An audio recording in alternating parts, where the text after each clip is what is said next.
বড় এক যুদ্ধের প্রস্তুতি নিচ্ছে রিসেপ তাইয়েব এরদোয়ানের তুরস্ক।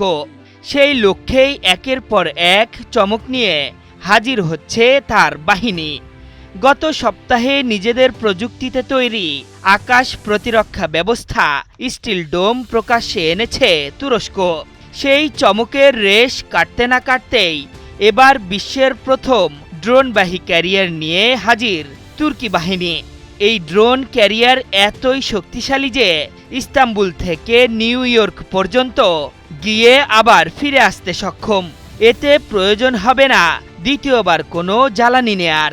তার চেয়েও ভয়ঙ্কর তথ্য হল সমুদ্রের বুকে ভাসমান অবস্থায় নির্ভুলভাবে শত্রুপক্ষের ঘাঁটি উড়ে দিতে পারবে।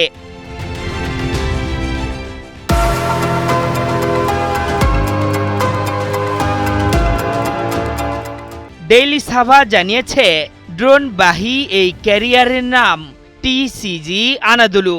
এটি মূলত F-35 জন্য নির্মাণ করা হচ্ছিল, কিন্তু আমেরিকা থেকে যুদ্ধবিমানটি না কেনায় ক্যারিয়ারে নকশার পরিবর্তন এনে এই ড্রোনবাহী জাহাজ তৈরি করেছে তুরস্ক। এই রণতরী থেকে তুরস্কের নিজস্ব প্রযুক্তিতে তৈরি বায়রাখতার TB3 এবং কিজিল-এলমা এর মতো ড্রোন উড্ডয়ন ও অবতরণ করতে পারবে। সেই সাথে জাহাজটির জন্য এমন একটি ইঞ্জিন বেছে নেওয়া হয়েছে যা 10,000 নটিক্যাল মাইল পর্যন্ত ভ্রমণ করতে পারে।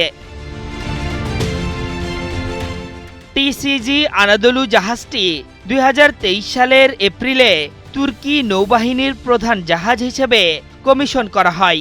এটি স্পেনের নাভান্তিয়ার সহযোগিতায় জুয়ান কার্লোস আই ক্লাস নকশার উপর ভিত্তি করে তৈরি করা হয়েছে। তবে নিজেদের চাহিদার কথা বিবেচনায় এর নকশায় কিছু পরিবর্তন এনেছে তুর্কি বাহিনী, যেন জাহাজটির ডেক থেকে ড্রোন ও মানববিহীন যুদ্ধবিমান পরিচালনা করা যায়। ড্রোন ক্যারিয়ারটি থেকে একাধারে অ্যাম্ফিবিয়াস অপারেশন, দুর্যোগ মোকাবিলা এবং ড্রোন ভিত্তিক যুদ্ধ পরিচালনায় বহুমুখী প্ল্যাটফর্ম হিসেবে কাজ করবে।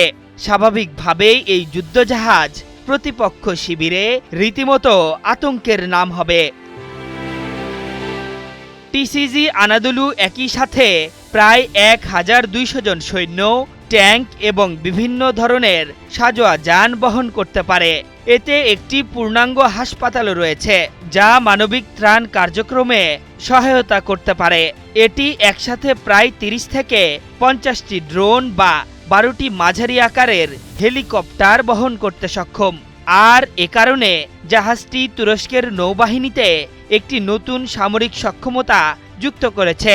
সেই সাথে এটিকে বিশ্বের অন্যতম শক্তিশালী নৌবাহিনীর কাতারে পৌঁছে দিয়েছে। আশরাফুল ইসলাম, ৭১।